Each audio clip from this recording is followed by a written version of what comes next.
Some shows talk about one team. Other shows barely talk sports. This show will talk Packers, Brewers, and Bucks every day.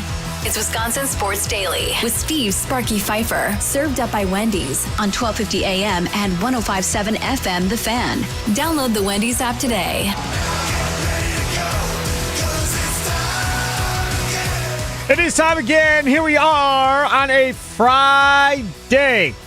No, it's not Friday. That's what my sheet says. See, you think I don't use this sheet, but I live and die with my sheet. It's Monday.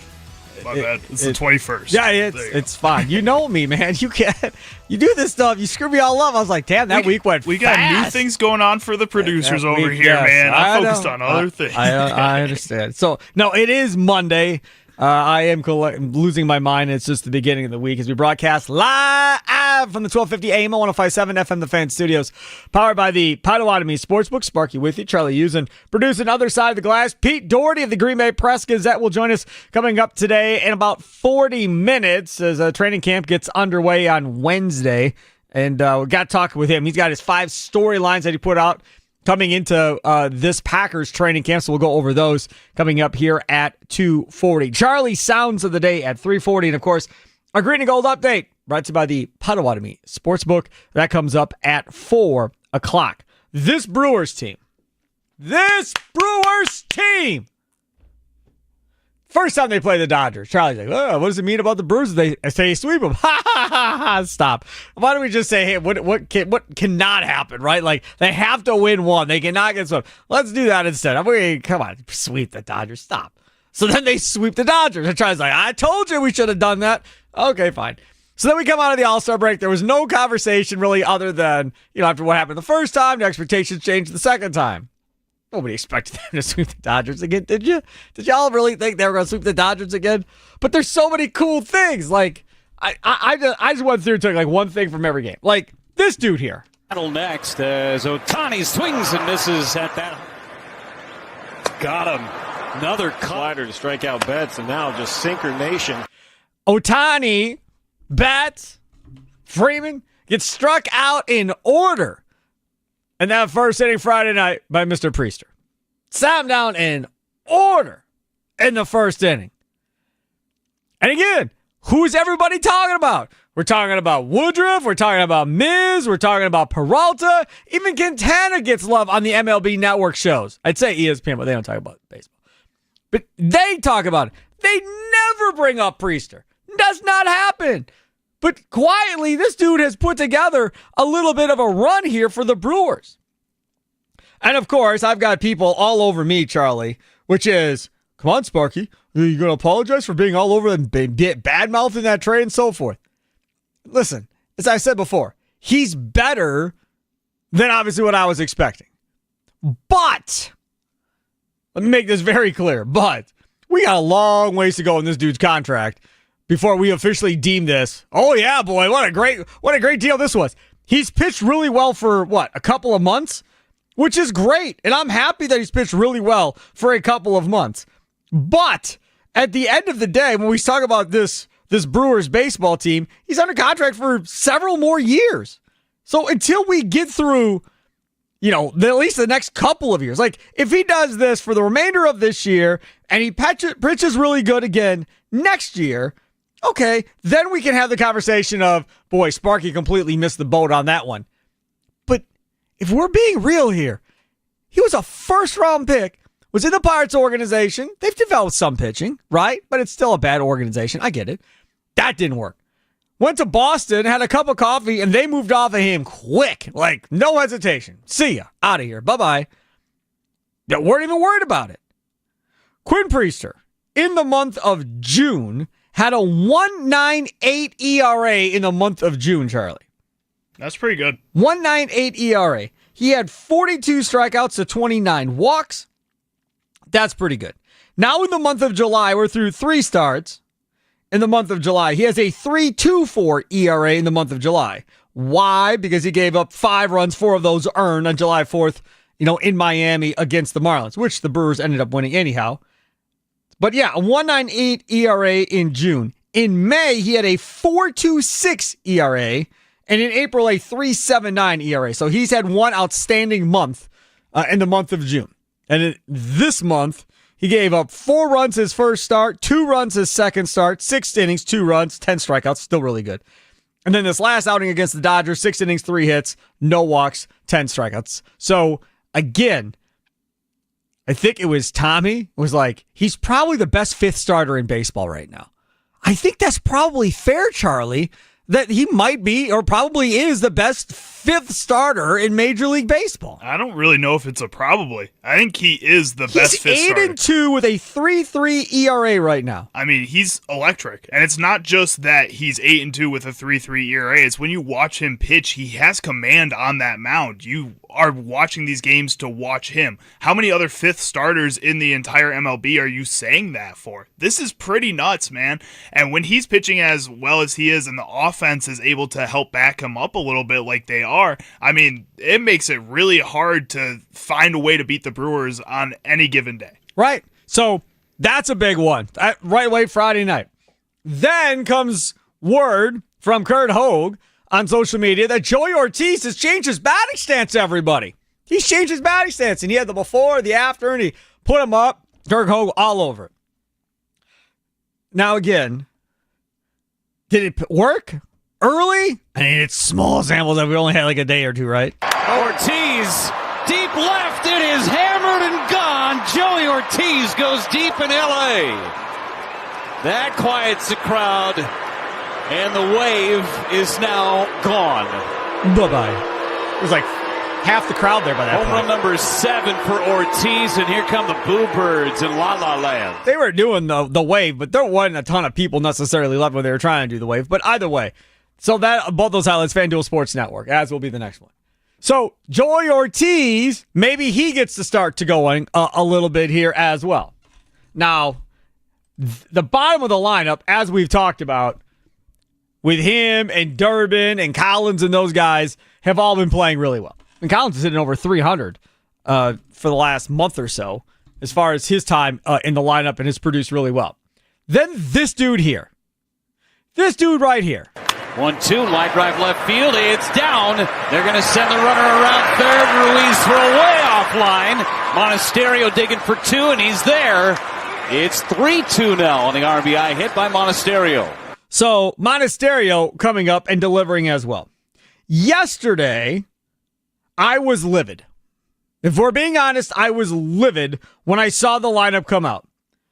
And I tweeted out, worst lineup of the year for the Milwaukee Brewers. Now, Charlie was down in Chicago watching his Cubs lose. By the way, thank you very much for going and making sure they didn't sweep that series. I do appreciate it. My girlfriend's whole family said I was the reason they lost. I thought of you. That was awful. Because you now hang out with me, which means if you show up to your favorite team, you're going to jinx them. It's like a stench, man. You got that curse on me. That's correct, yes. Right. The lineup was yesterday, Churio, Contreras, Vaughn. Then it was Collins, Durbin, Perkins, Monasterio, Ortiz, and Haas. It was the worst lineup of the year. And for those of you on Twitter that are like, Vaughn, you look bad now. No, I don't. That was the worst lineup of the year. Then I got people, play the game on paper, Sparky. You're right, you don't. But that does not justify what Murphy did. That was a game in which you had a chance to sweep a team for the second time, that if you win this division, you're battling for home field advantage in the playoffs as a potential 1 seed. Do you understand? If you wanted to give these cats off on Wednesday against the Mariners, by all means. But I'm not doing it against the damn Dodgers at this point. No. There's absolutely no chance I'm doing that. And then you do it, and Quintana's on the mound. Again, of the 5, that's the guy that I'd be okay going, bye. Right? And seeing if we can get something good for. So Quintana gives up the home run to Ohtani and gives up some runs. But again, as has been throughout this 10-game winning streak, somehow, some way, you figure it out. And then the 9th inning yesterday with Uribe. Oh, my goodness gracious. We were on our way home from a baseball game, last one of the year. On our way home, we stop, we get food. The family decides we're going to eat it outside on the deck and enjoy the nice weather. Fine. I'm like, Brewers got 3 outs. I'll be outside. Let me just see these 3 outs, and I'll be outside. Sounds good. Man, that half inning took forever. They could not do anything right. But they escaped. They got Betts, line out to center, and they got out of that inning. But that was, white knuckling it, I guess you could say, to get through that inning. But again, 10 in a row for the Milwaukee Brewers. The Brewers a half game behind the Tigers for the best record in all of baseball. The Brewers tied for first with the Chicago Cubs. Tied for the best record in the National League.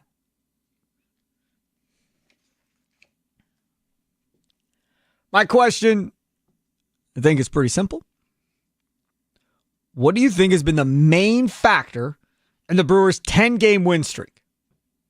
Brewers have won the last 10. What do you think has been the biggest factor, in your opinion, in the 10-game winning streak? I don't know if there's a right or a wrong answer. I just want to see what y'all think it is for you. I know what it is for me. I'm interested to see what it is for you. Nicolay Law Fan Talk, text line 414-677-1250, 414-677-1250. Facebook and Twitter at The Fan Milwaukee. Sound off with a recorded voice message on the Odyssey app. Don't forget, we are on YouTube as well. And this thing is zoomed in on my face yet again. I have no idea. There we go.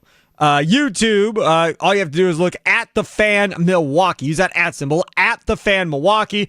We got videos up, shorts up, live streaming all the local shows here on YouTube as well. So you can kind of hang out and watch Charlie and myself. We can chat with you, read some of your comments in the YouTube chat if you're on YouTube. So just another way to communicate with the show. I always prefer the phone myself. What do you think has been the main factor, Charlie, in this Brewers 10-game win streak? I think it has to be the dominant pitching from top to bottom. Even when you get moments like Uribe yesterday, where it feels like you said, white-knuckling those situations, he's been beyond phenomenal before that. If we're being honest, if he was on any other team, he probably would have been an all-star. He probably should have been an all-star, even with the Milwaukee Brewers. That's how good he's been this season. And when you look at 1 through 5 in that starting rotation, and it's not even the healthiest that starting rotation can be right now. Brandon Woodruff isn't at 100% yet, and he still has pitched phenomenal in the first couple starts he's had. Freddie Peralta's probably losing a little bit of steam here. He's been pitching a lot and pitching really well. That's a lot to carry throughout a season, especially your best season in your career. Jacob Mizorowski is a rookie that's been throwing a lot more than he ever has in his entire baseball career before this, man. Quinn Priester, we talk about. All these other players. You got Woodruff comes back from injury, has 8 strikeouts in I think both games. He's phenomenal. Nestor Cortez is going to be coming back soon here, man. Yep. This feels like, and we talked about it last year, that when they had 2 or 3 guys that felt like they were a World Series type of rotation. Man, this feels like one of the best rotations I've ever seen in my entire life. For the Brewers. Yes. With the bullpen included as well, man. 1,000%. This is pretty wild. I've not thought of it from that perspective as far as, is this the best rotation we've seen? But I think this is the best rotation we've seen. If we're talking 1 through 5, I'd have to go back and look at the 82 team. But as far as, if we're talking through the Braun Fielder era, if we're talking through the Yelich, Kane era, this is definitely the best starting 5 we've seen of all of those. For certain, no question. This is probably the best 5 we've seen. The top of it may not have a Sabathia necessarily, but Peralta is pitching really well. Peralta is pitching like he could be a 1 on a lot of teams in baseball right now. This isn't every rotation has to have a 1 by definition. That's what it's been before. But he is really pitching at a high level. I have 2 players. One is the reason that I'm fearing they're not going to do anything at the trade deadline, but is playing his head off, is Caleb Durbin. Caleb Durbin, in the month of July, which would be this 10-game winning streak, obviously, good part of it, 342, Charlie, he's hitting. 468 on base with a 500 slugging, 968 OPS for Caleb Durbin at this point. That's damn good. It is damn good. You're right. At the same time, all the way up to 264. It feels unreasonable compared to the first months of the season that he keeps that type of hitting streak up. Sure. And because of that, I know you want to give these types of players chances. June, come on. In June, he had 296, 363 on base, 432 slugging. So, I mean, that's 2 months now. He's hit right around 300. And it's consistently getting better. I feel like I find it hard to, and I had the same feeling with Joey Ortiz last season as well. When these types of guys aren't the main pieces of these trades that are happening, when they're supposed to be the secondary options and they're coming in and being thrown into these positions, and like I talk about with the starting rotation where these guys just feed off each other so well and how everybody boosts everybody else, this is what it feels like, is that Caleb Durbin is getting boosted by all the other star players starting to kind of come into their own here. Christian Yelich, Jackson Chourio, William Contreras are all starting to find their bats a little bit, and Caleb Durbin is feeding off of that a lot too. I just don't know if I trust it yet for an entire season. That's one guy. The other guy, Andrew Vaughn. Andrew Vaughn, in 8 games played to this point, okay, has a couple of home runs, obviously, to this point, has 12 RBIs. He is hitting .391 as a Brewer with a .500 on-base percentage and .739 slugging. His OPS is 1.239. Yeah, that's pretty good. That's up there for one of the better OPSs I've seen in a 10-game stretch. Those are the two guys. We've been sitting here going, well, not going to have Hoskins in the middle of August. Oh, my God. Like, that is going to be a big bat to lose. This dude's like, I got you. Don't worry about him. I got you. I'm going to play better than he was playing when he got hurt. I got it. And he's been playing well. Now, did he miss the ball? Over the weekend, the ball was thrown right to him. It should have been an out, and it got by him. That was a hell of a play by Joey Ortiz, by the way. That throw was there. He never should have not had that. But either way, so did he make a mistake defensively? Yeah, he made a mistake defensively. But as far as clutch, as far as getting up guys in running scoring position and delivering a sac fly, delivering a base hit or a double time after time after time in 8 games, it's Vaughn, it's Durbin. You can talk about pitching all that. That's fine. But those pitchers, I don't want to say we expect it from them, right? But there is a part of you and a part of me, I think, that looks at this and says, kind of expect Woodruff to go out and give up maybe a couple of runs in 6 innings and strike out 8 or 10. Kind of what I expect. Mizorowski, I kind of expect to go out and strike out a bunch of cats and not give up much. Kind of expect to go in every game. I'm at the same place with Freddie Peralta. Quintana, for whatever reason, I probably should buy into Quintana, but I struggle buying into Quintana when he pitches. But he has pitched really well, right? There's nothing to be mad about Quintana about. He's pitched really well. Priester has been really good now for about a month and a half. So you can't worry about Priester when he goes out there. Back into the pen-wise, Canning scares the crap out of me officially. Like, before I was scared, now he scared the crap out of me. Add the crap out of me to the scared part. That's where I'm at with Jared Canning. So if they decide to add a bullpen arm at the deadline, it's going to be to protect themselves, right? In case needed, put in. Because I don't know. I don't know this to be true. But to me, it felt like Canning early on was good. And then the more they've used him, maybe overused him, the more he's fallen off a little bit. Probably. But at the same time, I think if the worst player in your bullpen is a gets you scared as crap type of player, where sometimes he's going to be electric, sometimes he's going to give up a few runs, that's a pretty good spot to be in. And I don't know if, yes, you want to give him a little bit of a break, but maybe you do that by using Ashby more because they haven't used Ashby that often. Nope. Using DL Hall a little bit more because they haven't used DL Hall that often. I mean, there's other ways to go about this, and if that's the worst piece, then there's no reason to really mess that up. If you want to add more competition, you're just going to cause more issues, and it's going to cause a ripple effect amongst this bullpen. Because if Jared Koenig gets kicked out, then what do you do with Jared Koenig then? Because he's going to be, somebody's going to want him. He's going to want, in the minor leagues, there's going to be options. So you have more questions to answer if you add that into the rotation. YouTube is where you can chat with us, as well as on Facebook and Twitter at The Fan Milwaukee. YouTube, same thing. The @ symbol, The Fan Milwaukee. Anton has a couple comments. Charlie will read those. First, let's get to Corey on the south side. You're up on Wisconsin Sports Daily, served up by Wendy's. What's been the main factor in the Brewers' 10-game win streak for you?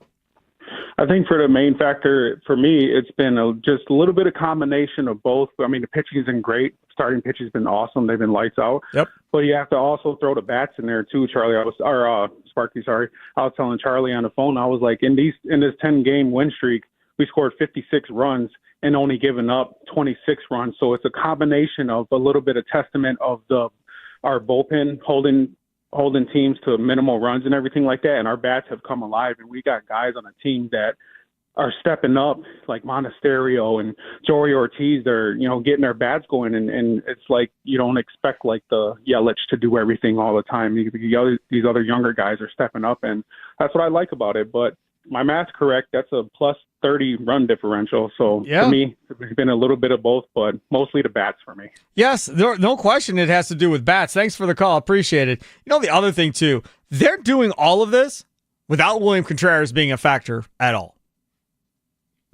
Churio really hasn't gotten hot to the point like he was last year to this point. We haven't seen that. We saw Yelich get red hot at one point this year, which was good. We've seen Hoskins get red hot when nobody else was in May, so that's good. Contreras, not so much. I mean, Contreras hit like 215, 220, I think, in June, and this month he's hitting like around 250. So that's still not to where you need it to be, but if he gets going and Churio gets going here together at some point, then you don't got to worry about the bottom of the lineup. But that's really what's been happening is the bottom of the lineup has really been paying off. Beginning of the year, nobody thought Durbin was going to be much. Nobody expected anything offensively out of Joey Ortiz, and he's lived up to that. But maybe the batting stance will help change that. Isaac Collins has been like all-star good for the last month and a half. Like all-star good. Like not, he's Brewers good. He's hitting 260. No, like hitting over 300 and doing his thing. That's been really impressive. Let's go to Jeff in Greendale. You're next on the Nicolay Law Fan Talking text line. What's up, Jeff? Hey, good afternoon, Sparky. Afternoon. You have a good weekend? Yeah, man. A lot of travel baseball, but that was the last one of the year, so now I'll be bored for the next month and a half. But it's okay. It happens, though. I understand. My son's a baseball guy too, so I get it. For me, I can't disagree or argue with people saying bats, people saying pitching, because I'm right there with it. I mean, it's obvious. We all look at it here, a 10-game winning streak. You could pick anything.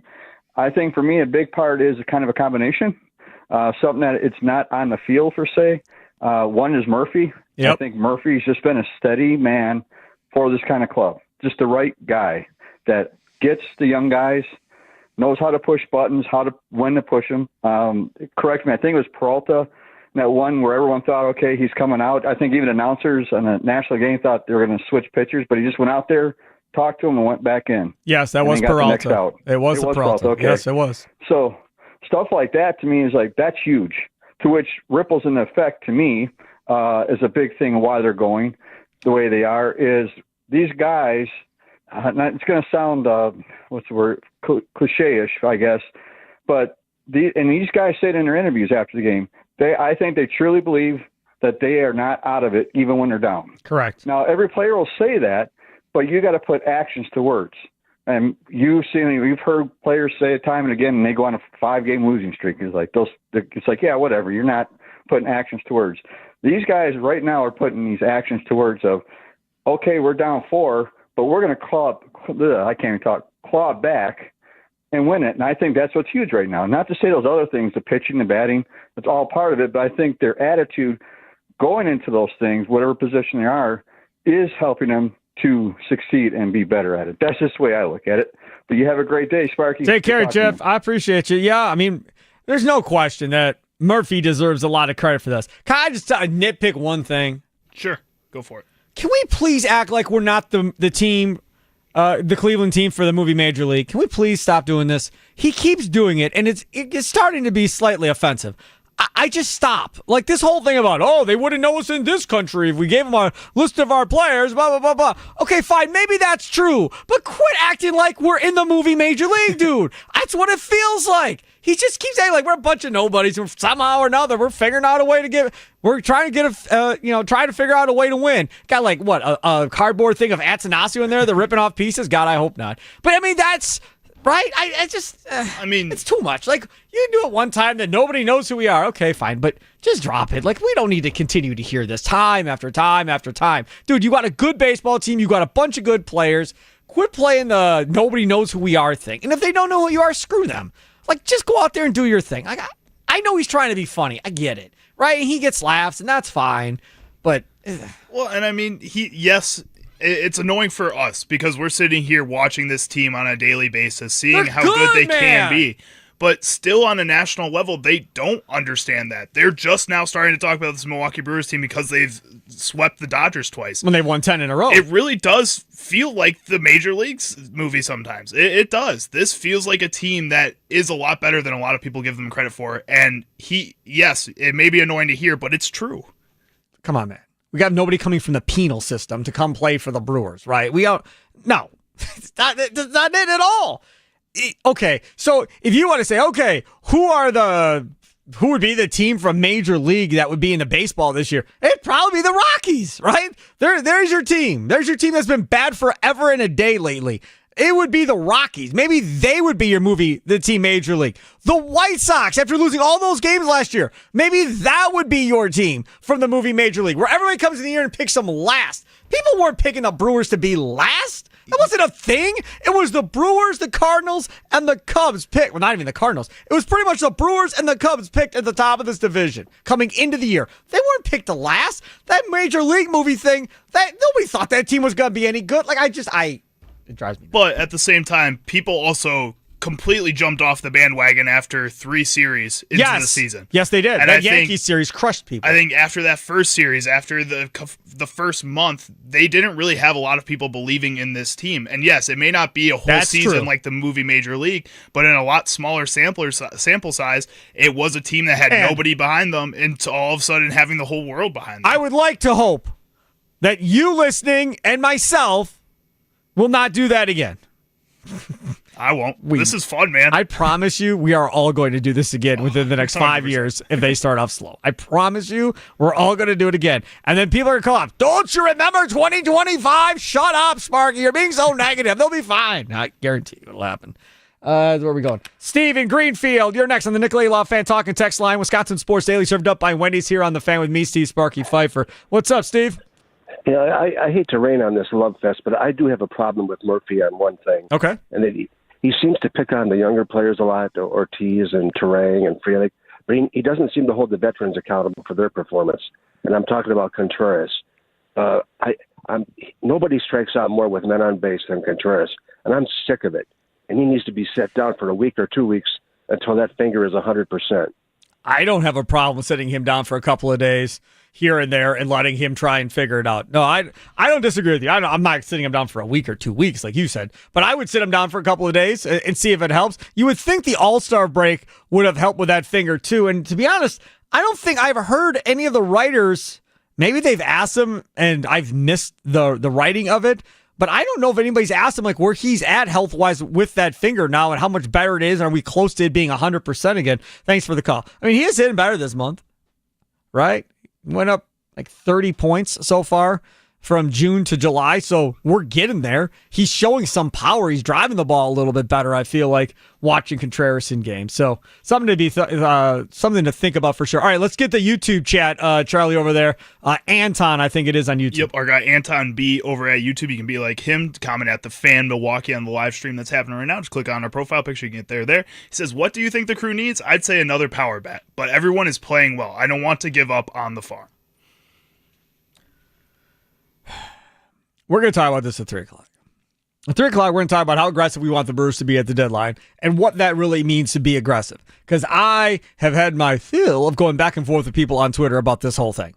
And I understand, we said Caleb Durbin numbers are amazing, right? Amazing numbers from Caleb Durbin. He deserves a pat on the back. Dude, you're awesome. You're kicking butt. You're doing great. Sorry. Like, if I have a chance to get Suarez, who has 35 home runs, to put into this lineup, I'm getting Suarez to put into this lineup. Like, I do not care. That is going to be something I'm going to push hard to try and get at this point. And maybe try to sign him to an extension while I got him at that. Oh, but wait, we have no money. We can't do that. Oh, but wait till you hear the numbers I've got. If you were mad at Mark before for payroll, you wait till you hear what I got coming up next. It's Wisconsin Sports Daily, served up by Wendy's, live from the 1250 AM and 105.7 FM The Fan Studios. Powered by the Potawatomi Sportsbook. Weather forecast. Let's see what we got here. Right now, 77 degrees. Sunny skies. Looks like clear skies for the remainder of night. Low of 63.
And there's a knock by Vaughn.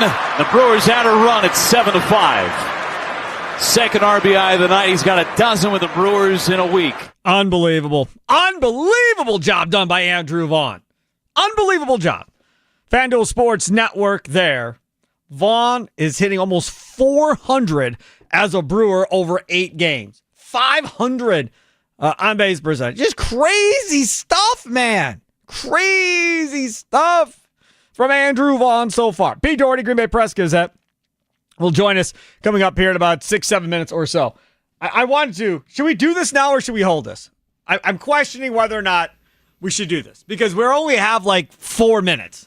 I kind of feel like we shouldn't do this and we should hold it. Even though I teased it, and I understand I did tease it, but I feel like maybe we should move this to 3:20. It's a good topic. I think it's one that people are going to want to talk about. I think we can bump that 3:20 topic to tomorrow. I think people will still want to talk about that later. Sorry, guys. Sorry. I just don't want to burn the topic. But I'm telling you, if you thought Mark was cheap, and I've defended him to a certain degree, right? Because I've said you have to work in a budget, and He isn't going to go into his own personal bank account probably and pull money out to invest in payroll and so forth. Probably not going to happen. But we found some numbers where the Brewers are ranked towards the bottom third of the league in one category, to which raises my eyebrows significantly as far as to what is happening in that organization financially. I have questions now. I didn't have as many questions before because I was like, okay, man, like small market, don't got a lot of money, whatever. Like, it is what it is. Nothing you can do. He's just not as rich as everybody else.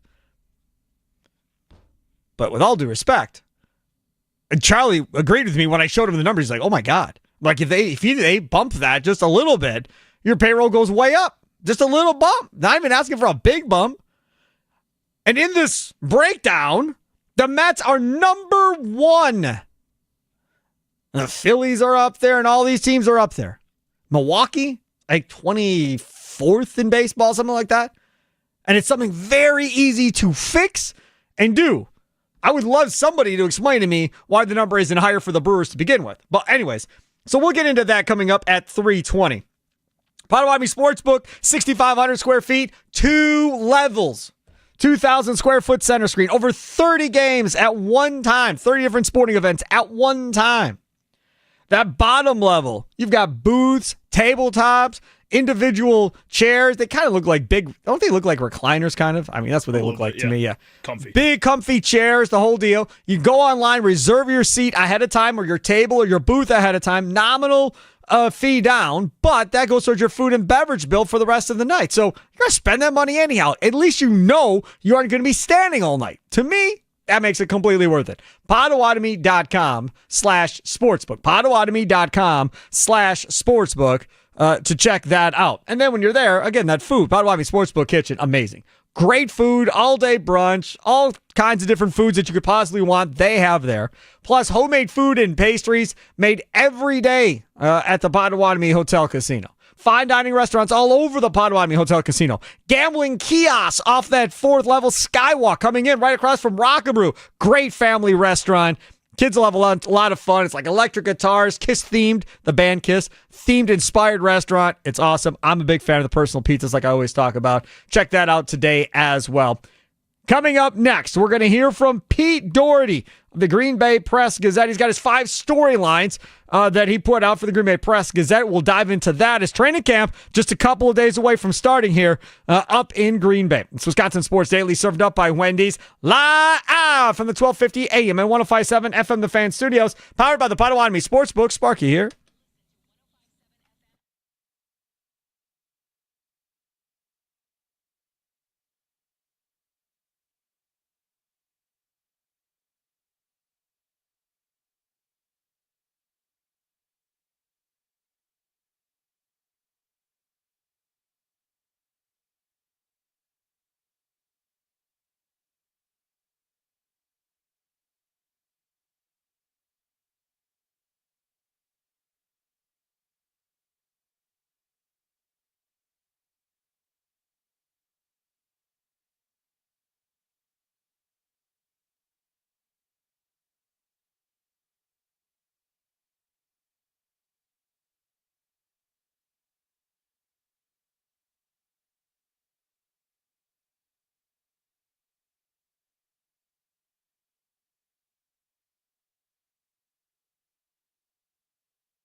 Welcome back. Wisconsin Sports Daily, served up by Wendy's. Steve Sparky, Fifer here. Charlie Houston producing the show. Here's a sign in our skip breakfast again. Wendy's breakfast biscuits are just $1.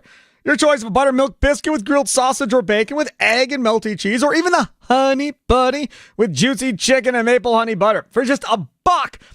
Can't go wrong unless you forget to add the delicious seasoned potatoes or the warm, fluffy French toast sticks or even the ooey gooey Cinnabon. Come on, start your day the right way with Buck Biscuits at Wendy's, and don't look back. Limited time only.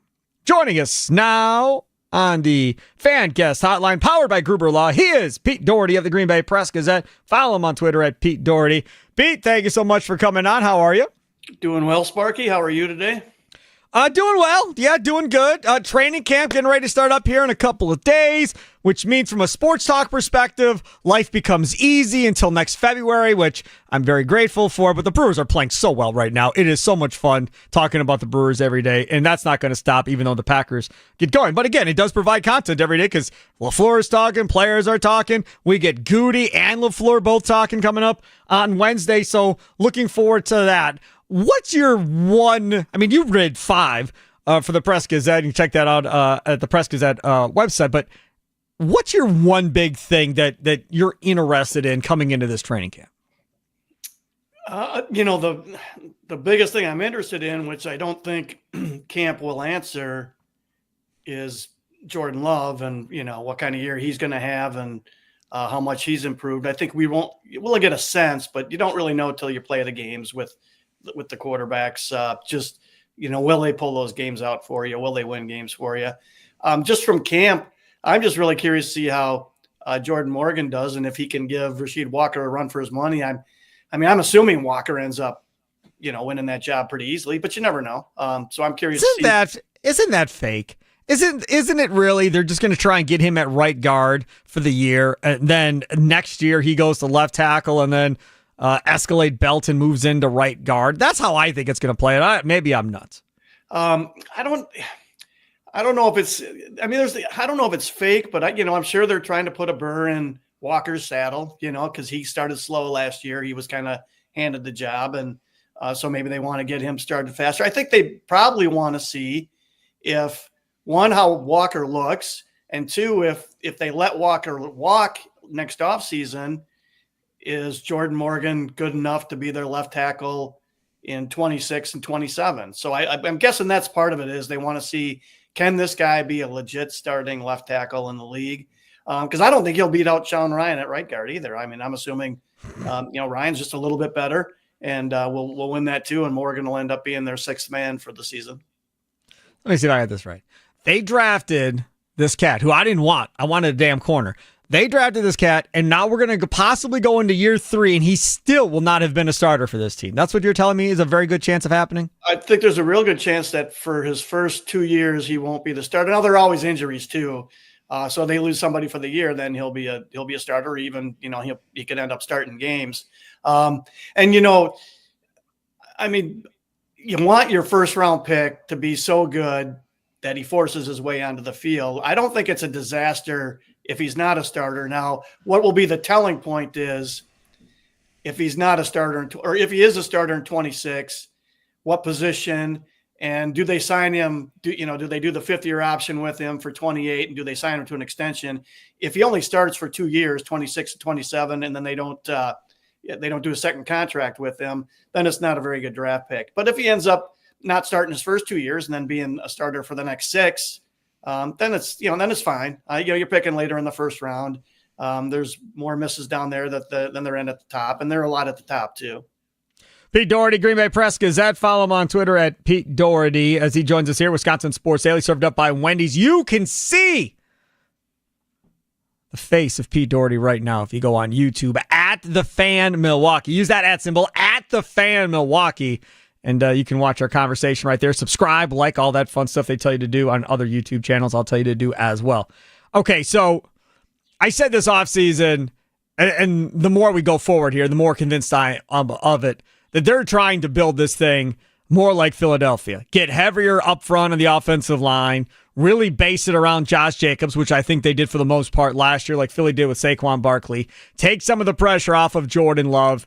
and then let him beat you on these play action passes and so forth. Now, the problem, I guess, kind of with that is, Jalen Hurts has been the topic of conversation because of that goofy ESPN executive poll or whatever, and they didn't rate him high enough.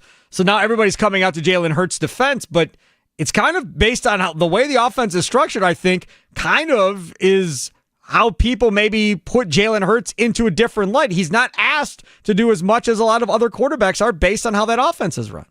Yeah, he's Hurts is a good quarterback, and he's a really dangerous runner. So he makes that offense better in that way. And they're tough to defend. It's just, when he starts slowing down, I don't know that he's a guy that'll consistently beat you from the pocket. And when he starts slowing down, how long will he last then? Will he still be a starting quarterback at 34 or 35? I'm not sure about that. I think Love's got a lot more passing talent than he does. He's obviously nowhere near the runner. And then this is a huge year for Love. Year 3 as a starter. Mike Holmgren always said that's the season that's the year where you find out what you have in a quarterback, is that third year as a starter. So I'm really curious to see this guy. And he looked more, for what it's worth, in OTAs, he looked more in command, just like last year he looked more in command than he did, his first year as a starter. But it's just going to come down to, is he winning games for him? Is he making those crucial plays? And I think they are, they do want to be a more run-oriented team. You can tell by their, signing Banks and drafting Belton and all that. But they also drafted 2 receivers too. So I think they just wanted to get more explosive and better in every way on offense. Warren Sharp, you know who Warren Sharp is. He put out a tweet: best front sevens in 2025. The Green Bay Packers, let's see, they are 25th out of 32. And if you were to say, Sparky, do you think they'll be any higher than that going into next offseason? I would say, no, I don't think much is going to change. What would Pete Doherty say? I'd have trouble arguing with it. Edgerrin Cooper is a really interesting player. I think he could really be a stud this year. The Packers seem to be counting on Lucas Van Ness making a big jump.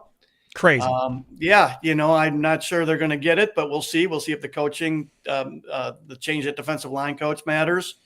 Rashawn Gary's kind of looking like he's a guy who's pretty good at getting pressure, but not so good at getting sacks.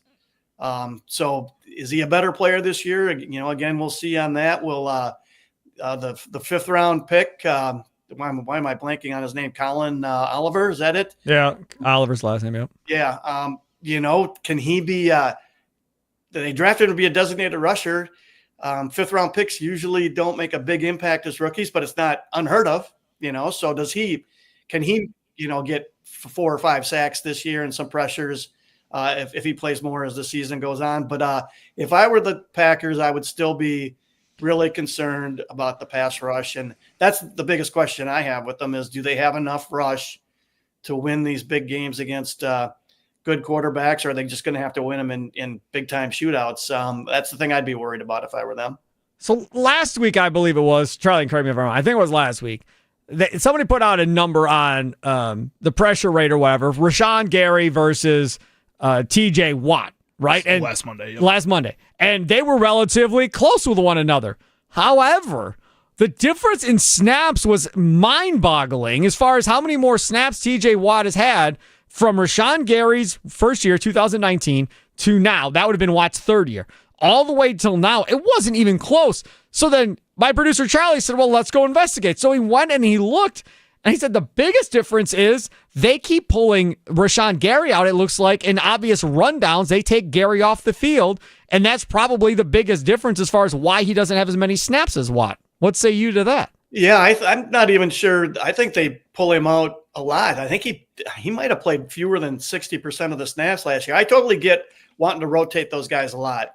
Fresh rushers. Remember how Seattle was, a decade ago with that? They had like 7 or 8 guys. They just kept rotating those guys through, and it was like a frenzy when those guys rushed. But, I don't think 60% is enough for a guy like Gary who's in his prime. He's got to be, probably closer to 80 than to 60. So he needs to play more. But there's obviously no comparison between the impact Gary has on a game and Watt. I mean, Watt is, clearly much more impactful than Gary has been. how much better do you think this defense is another year into it, knowing Hafley's system, Hafley knowing the players, and they've played without Jair Alexander for majority of last season anyhow, so I don't think there's a huge adjustment from that perspective. And you add Hobbs, I guess, at cornerback. Do they get just better because of all those factors that I say? Yeah, theoretically, but you don't always see it with these things. But theoretically, yeah, they should be. And Hafley sure, watching how that defense improved over the course of the season, it sure looks like he's knows what he's doing. And things will be a little different this year. They'll have different guys. Some guys are on the upswing. Some guys are maybe starting on the downside of things. Is Kenny Clark, are his days as a pass rusher over now, or was it the foot injury he had last year? Was that really that big a factor? That's another thing we'll find out this year. And how do they replace TJ Slaton? That's what I would like to know. Yeah. Stopping the run. How is that? That's a big, wide body, man. For the most part, he was on the field. I think I saw a stat where when he played, their yards per rush was like more. It was like 0.6 or 0.8 of a yard less, which is a lot if you add it up over a couple hundred carries or whatever, 300 carries or whatever it is over the course of a season. So it's probably more than that. So I don't know. I think they're counting on their linebackers, Cooper and with Quay Walker. I think they see a guy. They still think he's very much improving. They think that'll make a difference. I think Wyatt's going to get more snaps, but he's not. Slaton was their one giant in there, and they don't have that now. So they're going to have to find other ways to do it. But I think they're counting on. They're counting on basically a collective, Brooks and Wooden and all those guys just rotating in and collectively being at least as good stopping the run as they were last year. Pete Doherty, Green Bay Press Gazette, joins us here on Wisconsin Sports Daily, served up by Wendy. Stream us live on the Odyssey app, AUDACY. Check us out on YouTube as well, at The Fan Milwaukee. Use that @ symbol, at The Fan Milwaukee. Like, subscribe, all that fun stuff. I want to change gears real quickly here before we wrap this up to the front office, mainly to Mark Murphy. On Friday, Ed Policy will meet with all the quote-unquote shareholders on Friday and have this whole conversation. I saw that Murphy pretty much said, kind of was down on himself a little bit for only grabbing one Super Bowl during his run of 17 years. And Policy comes in and says, yeah, we'll see about Gutekunst and LaFleur. They got 2 years left. So we'll see how this plays out and go from there. Do we feel like Policy is going to be less patient maybe than, say, a Harlan, than, say, a Murphy? I don't think we know till we see him in action. He's had a chance to witness all this. My suspicion is he'll be close, at least, to as patient as those guys. And I think next offseason we either see, contract extensions for the coach and GM or a change at one or both spots. My guess is we'll see both those guys get extensions next year unless something goes really, really off the rails and it goes badly this year. But you never know that's how all these jobs are so interesting, whether it's going from a coach to coordinator or from coordinator to head coach or a scout to GM, or in this case to somebody taking over as president and CEO. You never know till they sit in the chair. You just don't know. And so this one will have to unfold over several years because, you have to think that this guy's going to be the president for at least a while. 16 years, right? What is he, 54? So that would be 16 years, gets you to 70 and go from there. Murphy's legacy, yes, on field, sure, it has the Super Bowl, but his is more going to be off the field with Titletown District and everything that he was able to accomplish. Where does Policy figure out what his legacy is going to be in all of this? Is there still more to do that I'm not aware of that they're trying to get done, that Ed Policy is going to have to go about figuring out and getting done? Yeah, there's probably more than he might even be aware of. Things change. Everything in this world changes a lot, and it changes pretty fast. Who knows what teams will be doing for revenue 5 years from now, 8 years from now, and what changes there'd be. So, there's still, I'm sure there's still a lot for his legacy on that side. And maybe, and of course, he'll be judged by how they do on the field too. I mean, Murphy, two things are true. One, it feels light that they only won one Super Bowl with Favre and Rodgers as their quarterbacks for 30 whatever years it was. Yeah, two Super Bowls in 30 years, 3 appearances. Yeah, so that feels light. On the other, for Murphy, it was just with Rodgers was the quarterback, so one in however many years he was the guy. It feels light, but also they won a lot of football games and they were a contender most years, a legit contender.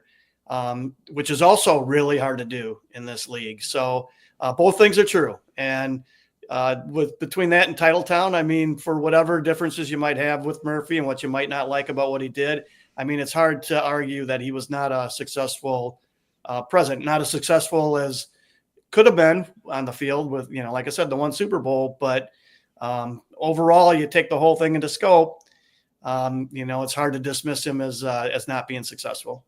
Totally agree with you. I thought he was really, really, really good at what the job that he did while he was there. Pete Doherty, Green Bay Press Gazette. Follow him on Twitter at Pete Doherty. Pete, thanks so much for coming on, man. I appreciate you. Always fun talking with you, Sparky. Thanks for having me. You betcha. Take care. There he is, Pete Doherty, Green Bay Press Gazette, joining us on the Fan Guest Hotline, powered by Gruber Law. One call. That's all. Coming up next, we are going to continue to talk about the Brewers, and we're going to get into how aggressive should this Brewers team really be. We have multiple reports out as we get closer to the trade deadline here. Jeff Passan has a big story up on ESPN. We'll tell you where he's got the Brewers landing with different players. And Jim Bowden, the former MLB executive, now with The Athletic, he also has a story up going over each team and his intel, what he's hearing from people he knows around the league and what he has to say about the Milwaukee Brewers. That's straight ahead. It's Wisconsin Sports Daily, served up by Wendy's, live from the 1250 AM and 105.7 FM The Fan Studios, powered by the Potawatomi Sportsbook. Sparky here.